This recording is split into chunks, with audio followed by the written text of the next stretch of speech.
मित्रों जय हिंद। एपी ज्ञान गंगा में आपका स्वागत है। हाई स्कूल एनसीईआरटी मैथ की श्रृंखला चल रही है और इन दिनों हम लोग चैप्टर फर्स्ट प्रश्नावली 1.1 और 1.2 पढ़ चुके हैं और आज हम लोग पहुंच गए हैं प्रश्नावली 1.3। तो 1.3 का फर्स्ट क्वेश्चन लेने के पहले कुछ आपसे पिछले के वीडियोज पर चर्चा करना चाहेंगे। पिछले वीडियो में आप पढ़े हैं परिमेय और अपरिमेय संख्याओं के उदाहरण और उनकी परिभाषा। तो उसको समझने के लिए एक काम करते हैं कि 1 से 10 तक की संख्या लिखते हैं। 1 2 3 4 5 6 7 8 और 9 और 10। अब मित्रों देखिए, ये जितनी संख्याएं लिखी हुई हैं ये सभी परिमेय संख्याएं हैं, क्योंकि परिमेय संख्याएं वे संख्याएं हैं जिन्हें p बटा q के रूप में यानी भिन्न के रूप में लिखा जा सकता है। अब इसमें सब पर अंडर रूट लगा देंगे। तो ये 4 है, ये √5 हुआ, ये √6 हुआ, √7, √8, √9 और √10। अब इसमें जिस रूट का मान, जिस संख्या के वर्गमूल का मान फेयर रूप से निकलता है वो संख्या परिमेय है, और जिनका मान फेयर रूप से नहीं निकलता है वो संख्या अपरिमेय है। चूंकि 1 का मान √1 का मान 1 होता है तो ये परिमेय संख्या है। √4 का मान यानी √4 का मान होता है 2, तो ये परिमेय संख्या है। इसी प्रकार से √9 का मान होता है 3 3 का 9, तो ये है परिमेय संख्या। अब आपका √2, √3, √5, √6, √7, √8, √10 ये सब अपरिमेय संख्याएं हैं।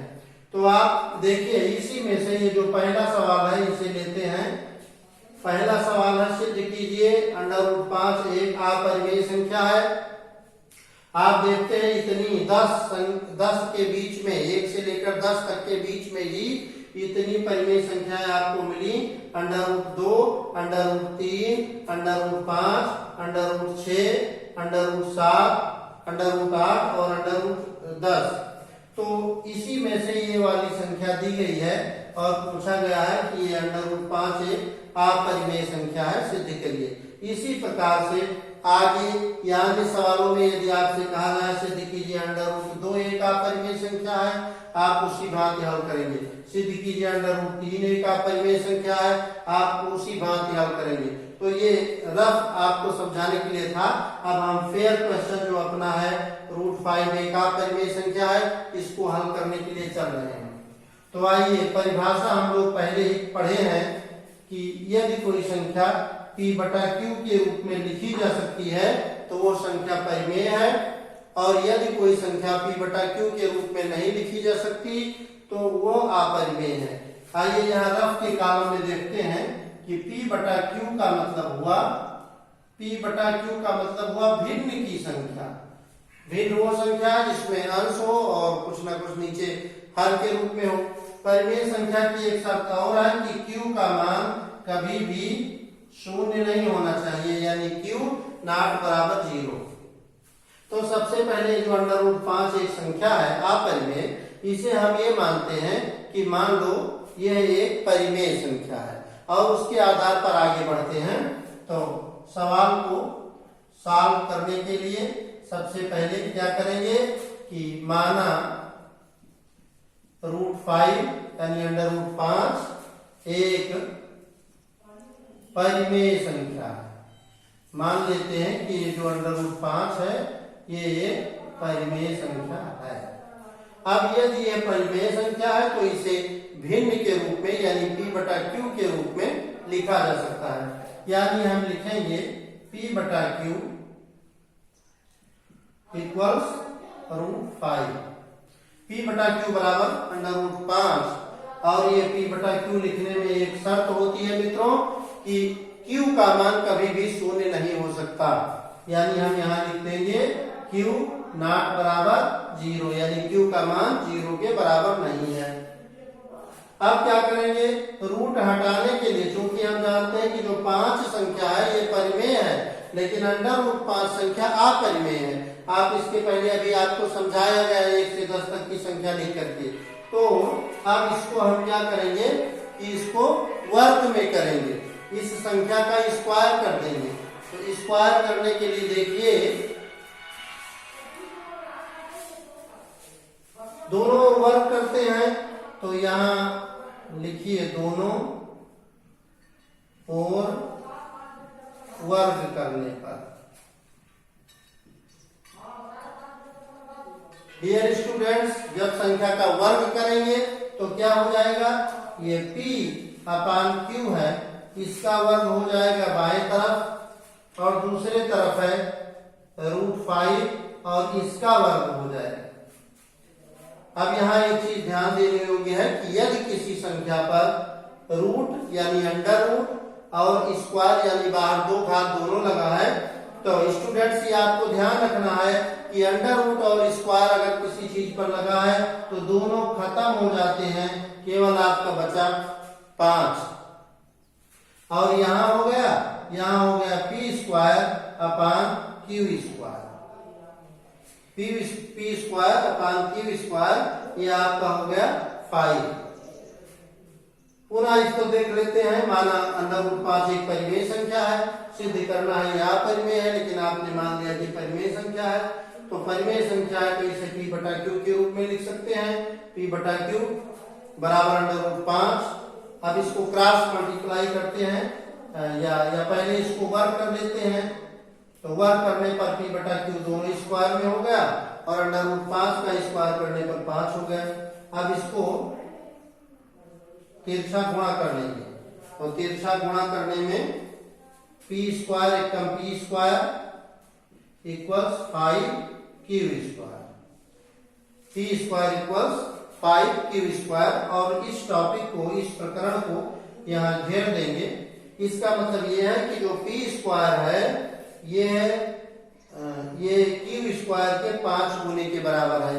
इसका मतलब है कि यदि हम इस तरह से लिखते हैं 5q square equals p square और फिर हम लिख दें q square equals p square upon 5, तो इसका तात्पर्य है कि q स्क्वायर जो है इसका मान p स्क्वायर को बटा 5 करने पर बराबर होता है, यानी जो p स्क्वायर है ये 5 से कट जाता है। तो जो संख्या जिससे कट जाती है उसको कहते हैं ये विभाज्य है।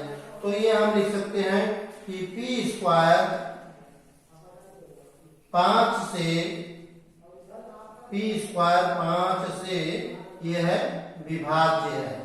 मित्रों p स्क्वायर जो है ये 5 से क्या है, विभाज्य है। अब हम इसको इसके आगे देखेंगे। इतना आप समझ गए होंगे कि p स्क्वायर जो है ये 5 से विभाज्य है।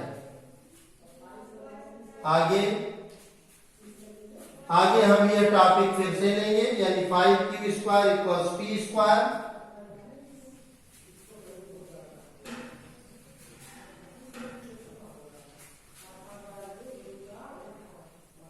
q स्क्वायर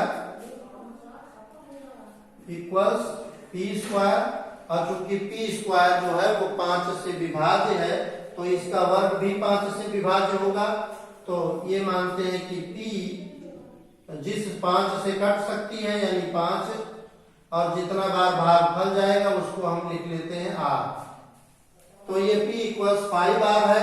अब इसका मान हम अपने पुराने समीकरण में रख देंगे, तो ये हो गया 5q स्क्वायर इक्वल्स ये 5r और 5r का स्क्वायर, तो ये हो गया 25r स्क्वायर, 5q स्क्वायर।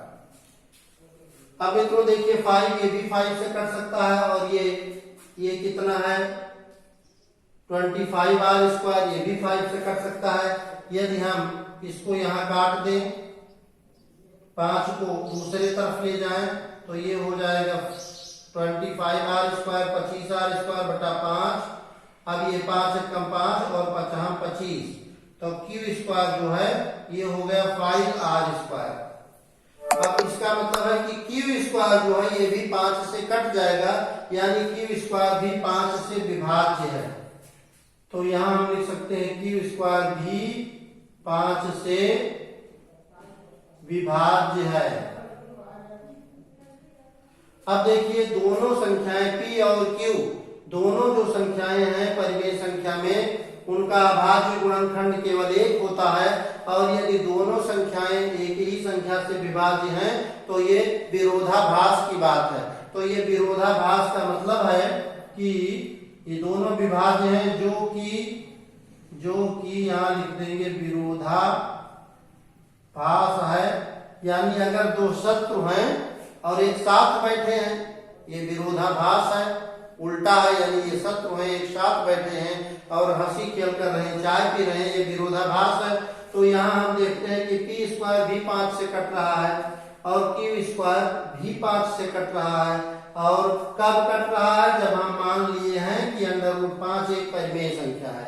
तो ये दे रहा है कि ये विरोधाभास है, यानी ऐसा नहीं है, यानी √5 ये परिमेय संख्या नहीं है, √5 एक अपरिमेय संख्या है। तो हम लिख सकते हैं कि अतः √5 एक अपरिमेय संख्या है। और जब कोई अपरिमेय संख्या है निकालना था, आपने सिद्ध कर दिया, तो आप इसके आगे लिख सकते हैं मित्रों इति सिद्धम। इस प्रकार से आज आपने प्रश्नावली 1.3 का फर्स्ट क्वेश्चन हल किया। और इसके आगे हाई स्कूल एनसीईआरटी मैथ का सीरियल देखना मत भूलिए। प्रतिदिन एक वीडियो आपको उपलब्ध कराया जाता है। इसी के साथ अब यह क्लास इतने तक। धन्यवाद। जय हिंद।